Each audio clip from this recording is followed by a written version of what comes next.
আসসালামু আলাইকুম ভিউয়ার্স, কেমন আছেন সবাই? হাজির হলাম আপনাদের মাঝে নতুন আরেকটা ভিডিও নিয়ে। আজকে আমরা শিখব প্রেজেন্ট পারফেক্ট টেন্স। তো শুরুতে আমরা জেনে নিই প্রেজেন্ট পারফেক্ট টেন্স কাকে বলে।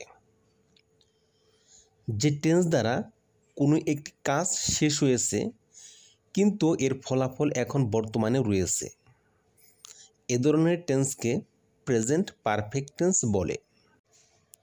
প্রেজেন্ট পারফেক্ট টেন্স চিনিবার উপায়: বাংলা ক্রিয়াপদের শেষে ইয়াসি, ইয়াস, ইয়াসে, ইয়াসেন বা ইয়েসি, ইয়েসে, ইয়েসেন, ইয়েস ইত্যাদি প্রত্যয় থাকবে।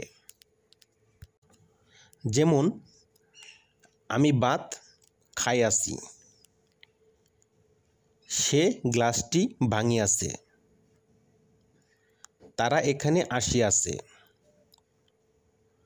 রিমা একটি ছবি আঁকিয়াছে, আমরা ম্যাচটি জয়লাভ করিয়াছি, তুমি একটি আম খাইয়াছ। এই সেন্টেন্সগুলো প্রেজেন্ট পারফেক্ট টেন্স।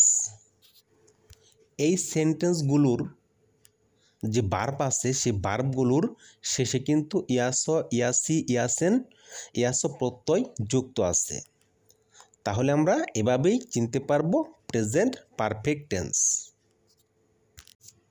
এখন আমরা শিখব প্রেজেন্ট পারফেক্ট টেন্সের গঠন প্রণালী। কিভাবে প্রেজেন্ট পারফেক্ট টেন্স গঠন করতে হয় সেই সূত্রটা এখন আমরা জেনে নেব। প্রথমে হবে সাবজেক্ট, এরপরে হবে হ্যাভ অথবা হ্যাজ, এরপরে ভার্বের পাস্ট পার্টিসিপল ফর্ম, এরপরে অবজেক্ট বা এক্সটেনশন। হ্যাভ এবং হ্যাজ কখন বসবে? মনে রাখতে হবে সাবজেক্ট যদি থার্ড পারসন সিঙ্গুলার নাম্বার হয় সেক্ষেত্রে হবে হ্যাজ, এবং বাকি সব ক্ষেত্রেই হ্যাভ ব্যবহার করতে হবে প্রেজেন্ট পারফেক্ট টেন্সের অক্সিলারি ভার্ব হিসেবে। তাহলে চলুন আমরা কিছু সেন্টেন্স তৈরি করে দেখি।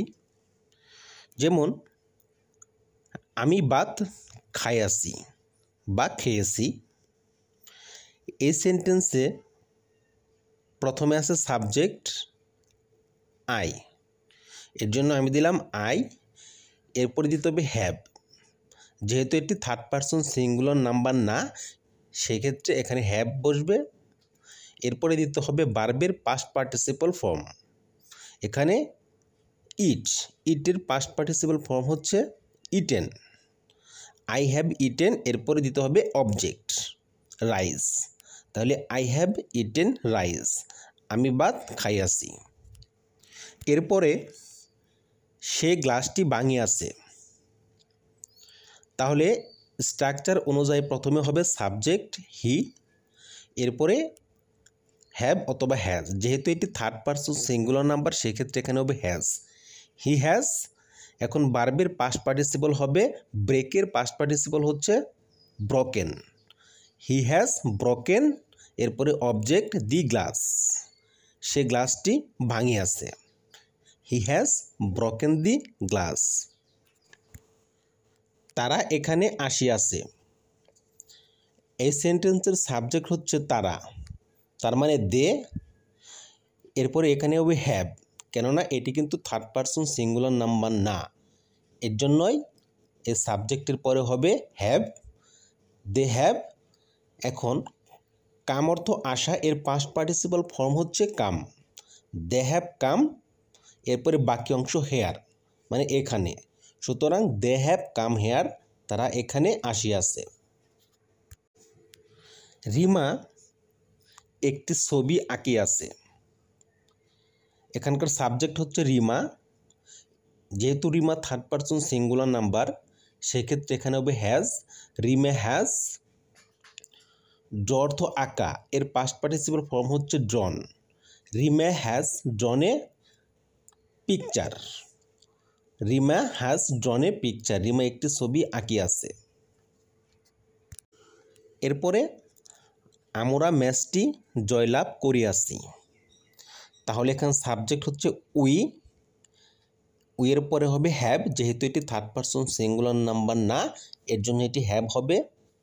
এরপরে ভার্বের পাস্ট পার্টিসিপল ফর্ম, এখানে জয়লাভ করা হচ্ছে উইন, এই উইনের পাস্ট পার্টিসিপল ফর্ম হচ্ছে ওন। তাহলে we have won the match, আমরা ম্যাচটি জয়লাভ করিয়াছি। তুমি একটি আম খাইয়াছ বা খেয়েছ। তাহলে এই সেন্টেন্সের সাবজেক্ট হচ্ছে ইউ, ইউ এর পরে হবে হ্যাভ, এরপরে খাওয়া ইংরেজি ইট, আর ইটের পাস্ট পার্টিসিপল ফর্ম হচ্ছে ইটেন। তাহলে এখানে হবে ইটেন, ইউ হ্যাভ ইটেন, কি খেয়েছো, একটি আম খেয়েছো, এ ম্যাঙ্গো। সুতরাং you have eaten a mango, তুমি একটি আম খেয়েছো বা খাইয়াছো। তাহলে আজকে আমরা শিখলাম প্রেজেন্ট পারফেক্ট টেন্স, এবং পরবর্তী ভিডিওতে আমরা শিখব প্রেজেন্ট পারফেক্ট কন্টিনিউয়াস টেন্স। আজকে পর্যন্তই, দেখাবে পরবর্তীতে নতুন আরেকটি ভিডিও নিয়ে। ততক্ষণ পর্যন্ত সবাই ভালো থাকেন। আল্লাহ হাফেজ।